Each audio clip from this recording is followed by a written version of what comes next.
Hey, what's going on today, party people? Gonna come back at you today with another review.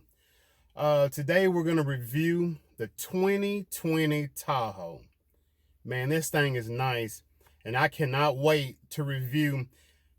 I need to find a little more stuff on the 2021. Yes, the 2021, the body and all that stuff is out, but they're still, kind of, getting the gas tank and the miles per tank and highway and city and all that together. So it gives you a little information right now, but when I come to y'all, I like to have all the information that I can give. Well, not really all the information, but at least the best information. If you're gonna drive this vehicle, if you're gonna use this for an everyday car or whatever, just a travel vehicle or whatever, I like you to know everything that you can know. But hey, before we start, do me a favor. If you would subscribe to my channel, it really helps out my algorithm. And if you like, please, if you like what you see, please, like it. Comment, let me know if there's something that you want to see. If you're in another state or something a little more popular, where you're at, and you just want me to talk about it. If you like what I'm saying and the things that I'm bringing to you.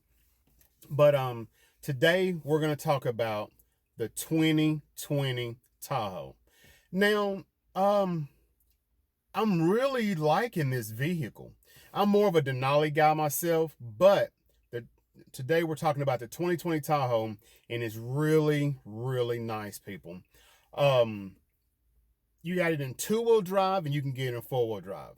I'm sure everybody out there that watches my videos know how I feel about all-wheel drive or four-wheel drive. But today you have an option. The two-wheel drive, it's going to run you $50,295, which ain't bad. That's pretty decent for a Tahoe. But then check this out: the four-wheel drive, you can get it for $53,295. Now, when you're dealing with four-wheel drive for $3,000, this is what you're getting for $3,000.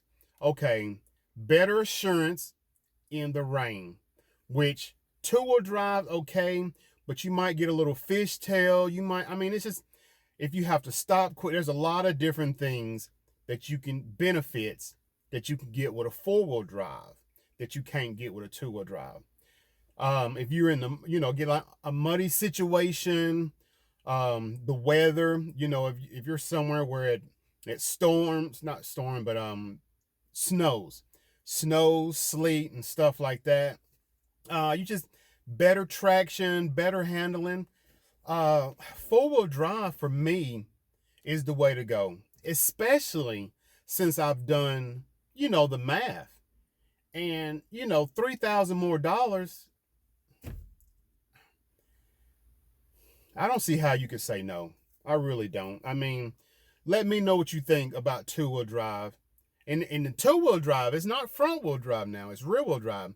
Now, front-wheel drive is a little bit different, but mostly front-wheel drives you get in like, cars and different stuff like that. But anyway, let's get on into this review. Okay, the new 2020 Tahoe, it comes with a 5.3 liter engine. And still good. For a V8, 5.3 is good. 5.7 is good too.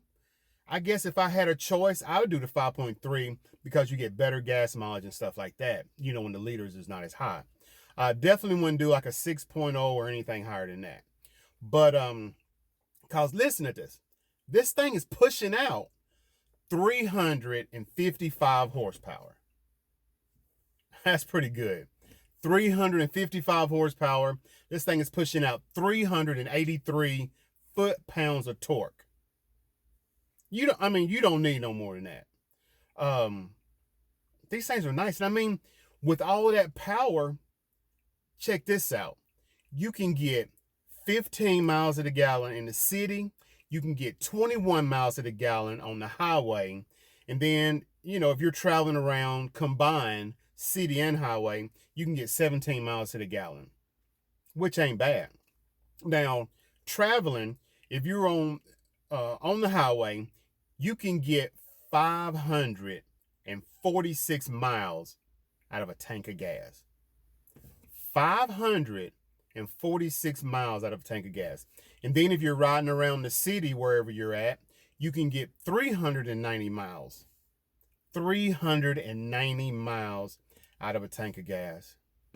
That's just crazy. That's really good. And then it's a big tank though. Well, I feel it's a big tank. I mean, I don't really know. I guess I do know because I do a lot of these reviews. But it's a 26 gallon tank. But I guess I really don't do a whole lot on a full-size SUV. This is a full-size SUV in which it still only holds 8 people. And the reason I do a lot of mid-size SUVs on my reviews, because they also can hold 8 people. So I guess full-size, it's all about what you really want. But this Tahoe, I really do like this Tahoe. Yeah. So you get 26 a gallon tank on it, seats 8 people. It's got 18-inch rims on it.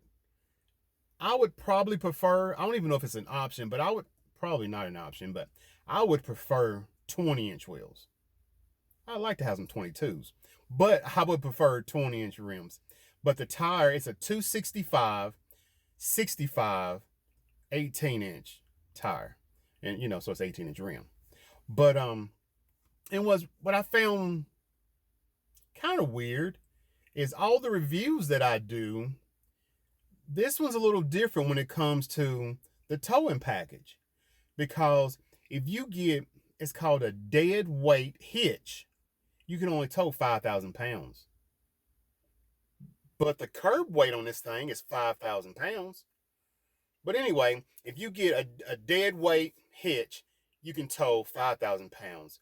But if you get a weight distribution hitch, you can tow 6,400 pounds, 6,400 pounds. So I've never heard of a distribution hitch, but I might look into that also. That sounds pretty good too. Yeah, 6,400 pounds. That's a lot. You can tow a car. 6,400 pounds. You can tow a car. A trailer or whatever. Like I said, the curb weight on this thing is 5,456 pounds, which is pretty good. So if you made it to the end of this video, do me a favor, watch one of these videos right here. I really appreciate it, guys. It's really going well. I appreciate, all the comments. I appreciate, all the support, that y'all are giving me. And until next time, appreciate it, guys. All right. By the way, be good to yourself, please, and be good to others. All right. There's a lot of craziness out here. All right. Thank you, guys.